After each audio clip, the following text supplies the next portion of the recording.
magandang araw mga pare. Ako nga pala si Paring RJ at welcome dito sa Paring RJ TV kung saan pag-uusapan natin ang mga demonyo. Eto, panoorin natin to si Marcos. Pucha, para mainis kayo.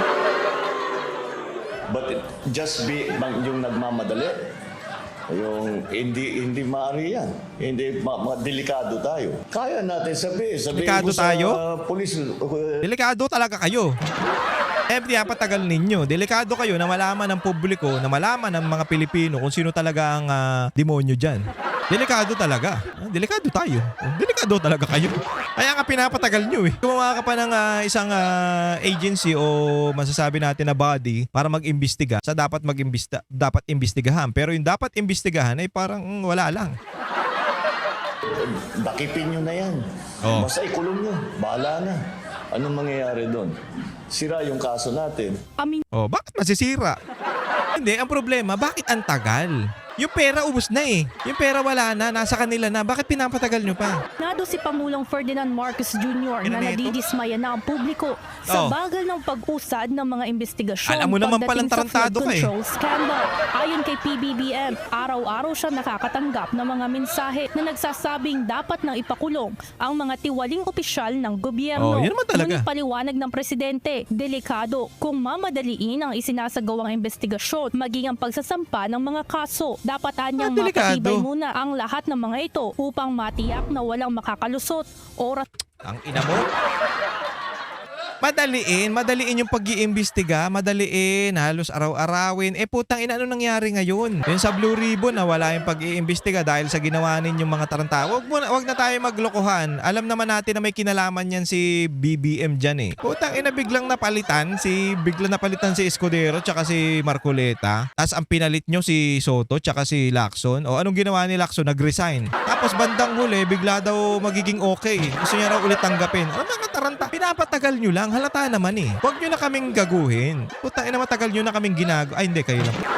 Na pumasok na sa paglilitis. So, do you want to get it done quickly or do you want to get it done right? Tong ina, gumaganong panggago. Ang ina mo. We want to get it right quickly and right. Right and quickly. Huwag ka na magpaganyan-ganyan. You need to done it right or you want to done it with quickly. Putang ina, parehas. Walang pagpipilian dun. Parehas. Yung mabilis at tama. Alam naman nating matagal lang batas dito sa Pilipinas. Pero madaliin nyo na. Putang ina, kasi hindi naman yan basta-basta eh. Ang laki ng nanakaw, trilyon. Tapos, you need to done it right or quickly. Okay ng inan to. May kinalaman ka kasi di umano dyan eh. Quickly? Or do you want to get it done right? That's the choice that we have. So, I understand the frustration because we do have a very good idea. Ina mo, huwag ka na mag-inar... Alam mo, gago talaga. Ewan ko na ako dito, na-OA ako dito sa tanga na to eh. Upal? Okay. Ewan ko, di ba kayo nadidiri sa acting nito, sa style nito? Ay, nako. Nakakagigil ka, Marcos? Nakakagigil ka? Sarap mong sarap mo yakaping walang bitaw. Ay, yakapin yung walang bitaw. Nakakagigil. About who these people are. Samantala, pagdating sa planong pagla-livestream ng Independent Commission for Infrastructure o ICI, sa kanilang mga susunod na pagdinig, naniniwala ang Pangulo na hindi ito makaka-apekto sa kredibilidad ng komisyon. I don't think it has an effect on the credibility of the process. I think it's a practical matter. Really. Upal. Noon, gusto naming i-livestream yan. Kasi nga si Romualdez ang iimbestigahan. Nung natapos na, okay na sa inyo. Samantalang noon, hindi nyo hindi ila-livestream. Bakit? Wag mong sabihin wala ka na namang kinalaman dyan, tarantado ka. Kasi ikaw ang bumuo niyan. Ay, tanginan to talaga, nakakabuisit to. Huwag mo na kami paikot-ikutin, sir. Boss, amo. Huwag mo na kami paikot-ikutin, putang ina. Alam naman namin yung karakas ninyo eh. Giit pa nito, wala namang problema kung nais isa publiko ng ICI. Putang ina, nais ipa sa publiko, ngayon pa. Ngayon pa natapos na imbestigahan si Romualdez. Ano mangyayari dyan? Isa sa publiko nyo, yung pag-iimbestiga dun sa mga pinapatawag nila. Kagaya niya ni Joel Villanueva, ni Estrada, o di ba? Yung mga, yung mga district engineer, di ba? Yan ang isa sa publiko nyo. Yung kay Zaldico, isa sa publiko nyo. Kasi tapos na si Romualdez. na iligtas mo na yung pinsa mong animal ka. Tarantado talaga eh. ang kanilang mga hearing. Ngunit dapat ayusin ng komisyon ang kanilang guidelines upang alam nila kung paano ang magiging proseso Para nito. safe. Subalit para sa Pangulo, walang bentahe ang kanyang opinyon pagdating dito dahil iginagalang pa rin ng executive branch tigilan mo ako, ang tigilan mo. pagiging independent Tigilan mo kami. body ng ICI. Talagang hinirespeto namin yung unang I, independent. Sampal. Tangina, hindi nire-respeto nyo yan, pero yung gusto ng Pilipino, hindi nyo nire-respeto na mag-livestream nung kay Romualdez? What the hell? Wag naman gago. Gago ka na nga, maggagago ka pa. Independent Commission on Infrastructure. Let us make sure we are making sure that they are truly independent. So those decisions have to be left to them. Evan Alvarez, UNTV News and Rescue. Diyos ang aming sandigan, Ay, niwala kayo dyan sa animal na yan, yung style niya. Tangina, imposible. Wala na talaga ang natin, bayan natin ngayon po, kinanginang yan. Pag ito pa rin ang presidente, wala. Maghihintay pa rin talaga tayo ng 2028 para mapalitan itong tanga na to. O maybe mapalitan ng mas maaga, mas maganda. Diba? Mas maganda mapalitan ng maaga, pero hindi naman sa...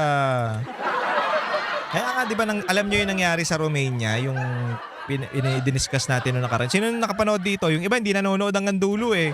Andun pa naman yung mga magagandang topic pagdating sa dulo. Yung sa Romania kasi, yung dati, yung ano nga pangalan, yung diktador nila doon, putya, ang ginawa eh, sinugod ng mga, yung taong bayan, mga Romanian. Tapos, nagsasalita siya ng ganon, inutusan niya yung mga pulis o yung mga sundalo na pagbabarilin. Dumanak yung maraming dugo. Napag-isip-isip ngayon ng mga pulis o ng mga uniform personnel na mali na tong ginagawa ng diktador na to, ngayon hinuli siya. Tumakas siya, dala ng eroplano, ng helicopter, tapos naglabas ang batas naglabas yung mga yung ibang opisyal na nakaupo pa noon na yung mga lumilipad na aircraft papaulan na ng missile. So bumaba sila, napilitan silang bumaba. Pagdating noon, meron may sinakyan sila na isang tao na dinala sila doon sa may bukid. I mean sa may farm. Safe naman daw sila doon. Tapos bandang huli doon na sila hinuli. At anong ginawa sa mga yan? Sa mag-asawang korap, diktador.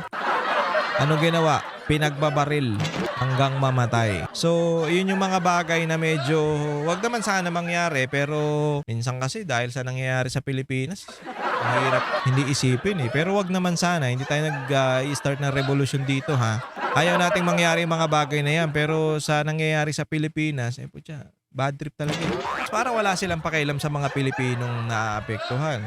Ngayon, medyo natatakpan na yung mga issue nila dahil nga lumalabas na itong mga artista na to at sila ang pinag-iinitan ngayon. Ganon din, si Senator Bongo, nung naglabas ng salin po siya, bigla nilang kukwestiyonin. Nung una, gusto nyo maglabas ng salin si Senator Bongo. Tapos nung naglabas, kukwestiyonin nyo. Galit kayo. Ano ba?